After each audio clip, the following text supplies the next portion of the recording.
അങ്ങനെയൊക്കെ പറഞ്ഞിട്ടും കമാന്നൊരക്ഷരം തിരിച്ചു പറയാതിരുന്ന ആദിയെ ചീത്ത പറയാൻ കണ്ണൻ്റെ റൂമിലേക്ക് വന്ന യദു അവിടുത്തെ കാഴ്ച കണ്ട് തറഞ്ഞു നിന്നു. എന്താപ്പോൾ താൻ കാണുന്നേ? താൻ വല്ല സ്വപ്നവും കാണുകയാണോ എന്നറിയാൻ യദു കണ്ണൊന്ന് തിരുമ്മി സ്വയം പിച്ചു നോക്കി. യാ മോനെ, ഇത് സ്വപ്നമൊന്നുമല്ല. ഇത് തൻ്റെ കണ്ണേട്ടൻ തന്നെയല്ലേ? ഇത് കണ്ണു തള്ളി അവരെ തന്നെ നോക്കി നിന്നു. അന്ന് ബോധമില്ലാണ്ടാണ് ആദിയെ കണ്ണേട്ടൻ അങ്ങനെയൊക്കെ ചെയ്തത്. എന്നാൽ ഇന്ന് പൂർണ്ണ ബോധത്തോടെ കിസ് ചെയ്യുന്നുണ്ട്. അതിനർത്ഥം തൻ്റെ കണ്ണേട്ടൻ ആദിയെ സ്നേഹിക്കുന്നുണ്ട് എന്നല്ലേ? യദുവിൻ്റെ ചുണ്ടുകൾ എന്തിനെന്നറിയാതെ പുഞ്ചിരി തൂകി. അവൻ അവരെ തന്നെ നോക്കി നിന്നു. ലേ വായനക്കാർ, നാണമില്ലാത്ത യദുവേ, അല്ലേലേ അതിറ്റിങ്ങൾ ഇങ്ങനെ റൊമാൻറ്റിക് ആവൂല. ഇനിയിപ്പോൾ അവർക്കിടയിലെ കട്ടറും പവത് ഇറങ്ങി പോടാ പുല്ലേ. യദു അവർ എന്നും ഒന്നായി ജീവിക്കാൻ ദൈവത്തോട് മനസ്സാൽ പ്രാർത്ഥിച്ചുകൊണ്ട് റൂമിൻ്റെ വെളിയിലേക്കിറങ്ങി. ശ്വാസം കിട്ടാതായതും സർവ്വശക്തിയും എടുത്ത് ആദി കണ്ണനെ പിറകോട്ടുന്തി. അതറിയെ ഒരമർഷത്തോടെ കണ്ണൻ അവളുടെ ചുണ്ടുകളെ ചെറുതായൊന്ന് കടിച്ചു വിട്ടുനിന്ന് ആദിയെ നോക്കി.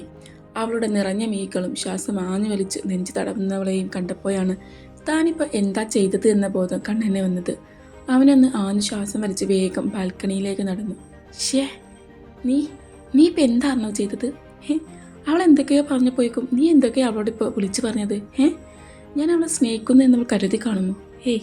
ഇല്ല, ഈ അർണവ് ഒരിക്കലും ആദിത്യയെ സ്നേഹിക്കില്ല. ആദിത്യയുടെ റേഞ്ച് എന്ത്, എൻ്റെ റേഞ്ച് എന്ത്? പറയാനൊരു കുടുംബ പേര് പോലും ഇല്ലാത്ത ആദിത്യക്ക് എൻ്റെ ഭാര്യയാവാൻ എന്ത് യോഗ്യതയാണുള്ളത്? എന്നാലും ഞാനിപ്പോൾ എന്തൊക്കെയാണ് അവളോട് ചെയ്തത്? കണ്ണൻ അവളെ ചേർത്ത് പിടിച്ച് ചുംബിച്ച് സംഭവം ഓർക്കെ ദേഷ്യം തോന്നി. അവൻ ബാൽക്കണിയിലൂടെ തലങ്ങും വിലങ്ങും നടന്നു സിഗരറ്റ് കത്തിച്ച് ഓരോ പഫ് വലിച്ചുകൊണ്ടിരുന്നു. ആദ്യാകെ കിളിപാറി റൂമിൽ അങ്ങനെ നിന്നു. പിന്നെ ബോധം വന്നപ്പോൾ ആഞ്ഞു ശ്വാസം വലിച്ചു വിട്ടവൾ ഫ്രഷ് ആവാൻ കയറി. ഷവറിന് ചുവട്ടിൽ നിന്നവൾ കണ്ണു നിറുകെ മൂടി. ഒരു സിനിമ പോലെ അവളുടെ കണ്ണിൽ കണ്ണൻ അവളെ ചുംബിക്കുന്ന ദൃശ്യം കാണുന്നുണ്ടായിരുന്നു. എന്തിനായിരിക്കും അവൻ തന്നോട് അങ്ങനെ പറഞ്ഞത്? ഇന്നും അവൻ കുടിച്ചു കാണുമോ? എന്നിട്ടാണോ തന്നെ ചുംബിച്ചത്? ഇല്ല, ഇതങ്ങനെയല്ല. അന്നവൻ തന്നെ ഒത്തിരി വേദനിപ്പിച്ചിരുന്നു. ഒരു തരം ദേഷ്യം തീർത്തതായിരുന്നു അന്നവൻ. എന്നാൽ ഇന്നവൻ തന്നെ വേദനിപ്പിക്കാതെയാണ് തൻ്റെ ചുണ്ടുകൾ നുകർന്നത്. ഇനി കണ്ണേട്ടൻ തന്നെ സ്നേഹിക്കുന്നുണ്ടാവുമോ?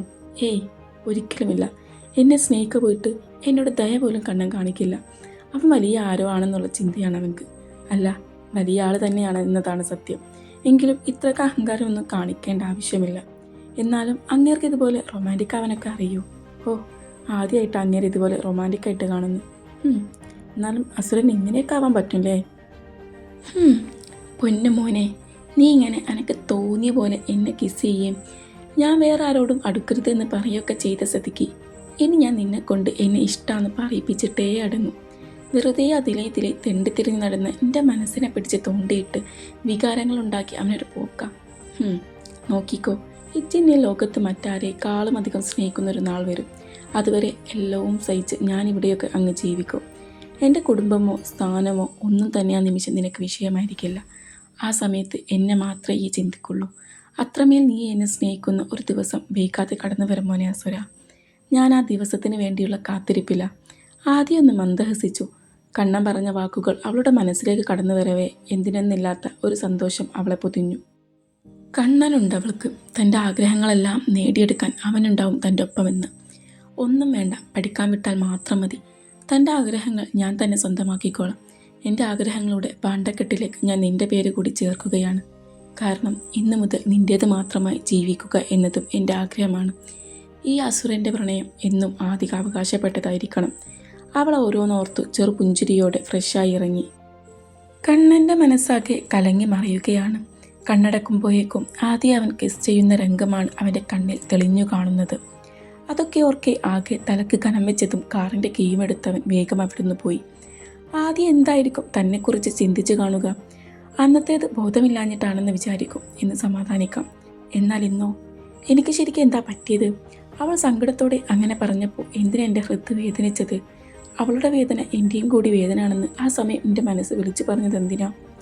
അവൻ ദേഷ്യത്തോടെ കാർ ഡ്രൈവ് ചെയ്ത് ലക്ഷ്യസ്ഥാനത്തേക്ക് കുതിച്ചു. ആദ്യം എല്ലാ പണിയും കഴിഞ്ഞ് ഫുഡും കഴിച്ചു. സരിത ചേച്ചി പോയതും ഉറങ്ങാൻ നേരത്ത് റൂമിലേക്ക് ചെന്ന് ബെഡിലേക്ക് മറിഞ്ഞു. സമയം രാത്രി 11 മണിയായിട്ടും കണ്ണനെ കാണാത്തത് കൊണ്ട് ഇങ്ങേരിത് എവിടെ പോയി എന്ന ചിന്ത അവളിൽ കിടന്ന് ബഹളം വെക്കുന്നുണ്ട്. കുഞ്ഞിനാണ് ഉറങ്ങാനും പറ്റുന്നില്ല.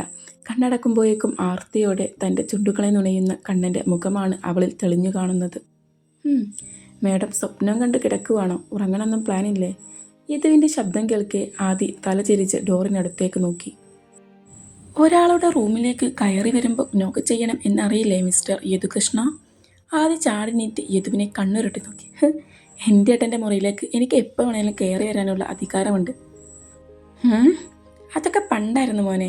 ഇപ്പോൾ ഈ റൂം എനിക്കും കൂടി അവകാശപ്പെട്ടതാ. സോ പുന്നാരമ്മ നോക്ക് ചെയ്തിട്ട് ഇനി ഈ റൂമിൽ കയറാൻ പാടുള്ളൂ. മനസ്സിലായോ?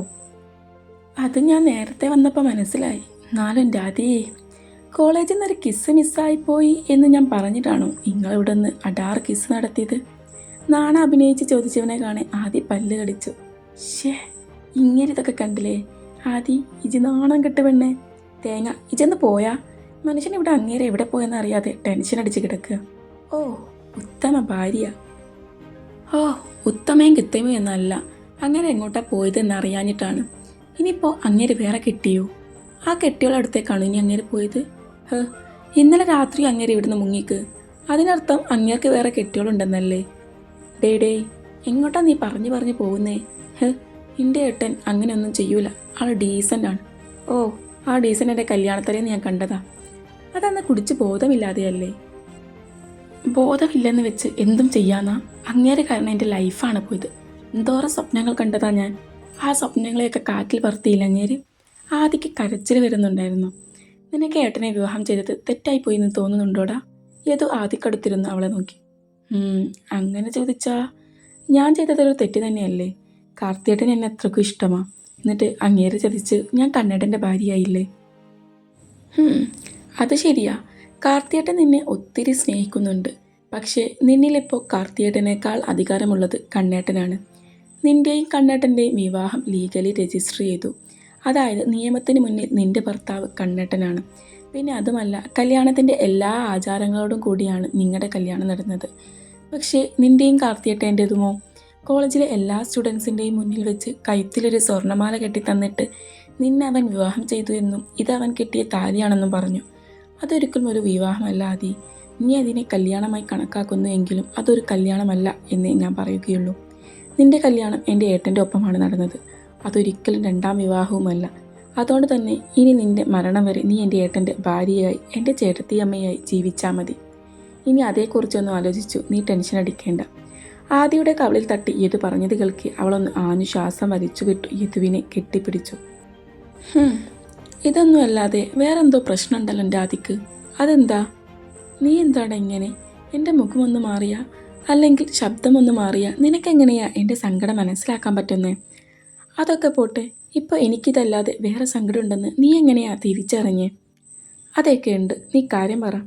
തലയുയർത്തി തൻ്റെ മുഖത്തേക്ക് നോക്കി ചോദിച്ചവളെ കാണെ അവനൊന്ന് സൈറ്റടിച്ചു ചിരിച്ചു. എനിക്ക് അമ്മേനെ വല്ലാതെ മിസ് ചെയ്യുന്നു. ഞാൻ ഉറങ്ങുന്നവരെ ഈ എൻ്റെ ഒപ്പം കിടക്കുമോ? എനിക്കെന്തോ അടുത്ത് നീയുള്ളപ്പോൾ ഞാൻ വളരെയധികം സുരക്ഷിതമാണെന്ന് തോന്നാറുണ്ട്.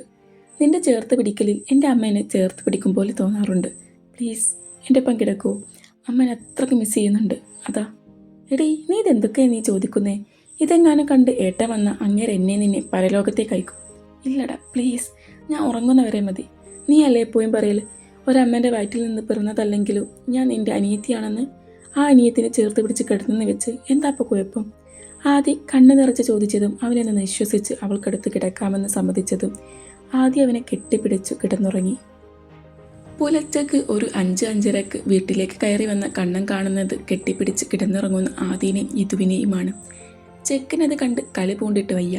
അവൻ ദേഷ്യത്തിൽ ടേബിളിൽ ജഗ് തട്ടിത്തെറിപ്പിച്ചതും അത് പൊട്ടി വീണ ശബ്ദം കേൾക്കെ ആദി ഞെട്ടലോടെ കണ്ണു തുറന്നു. യദു ഒന്നുമേ അറിയാതെ അവിടെ കിടക്കുന്നുണ്ട്. ഞെട്ടലോടെ എഴുന്നേറ്റിരുന്ന ആദി കണ്ണൻ്റെ അസുരഭാവം കാണെ ഒന്നുമിനീറിറക്കി. ഇങ്ങേരുടെ നോട്ടം കണ്ടിട്ട് അങ്ങേരിപ്പം തന്നെ പരലോകത്തേക്ക് അയക്കുമെന്ന് തോന്നുന്നു. ആദിക്ക് കണ്ണൻ്റെ ഭാവം കണ്ടിട്ട് കരച്ചിലൊക്കെ വരുന്നുണ്ട്. അമ്മാതിരി കണ്ണൊക്കെ ചുവന്ന് കൈമുഷ്ടി ചുരുട്ടി ദേഷ്യത്തോടെയാണ് അങ്ങേര് നിൽക്കുന്നത്. ബെഡിൽ നിന്ന് എഴുന്നേറ്റ് നിന്ന് ആദിക്കടുത്തേക്ക് ഒരു കാറ്റ് പോലെ വന്നവൻ അവളുടെ മുഖത്തേക്ക് ആഞ്ഞടിച്ചു. ആ അടിയുടെ ആഘാതത്തിൽ ആദ്യമൊന്ന് പിറകോട്ട് വെച്ച് പോയി. അവൾക്ക് കവിൾ നന്നായി വേദനിക്കുന്നുണ്ടായിരുന്നു. ഒപ്പം ചുണ്ടിൻ്റെ സൈഡ് മുറിഞ്ഞ് ചോര ഒലിക്കുന്നതും ആദ്യം അറിയുന്നുണ്ട്.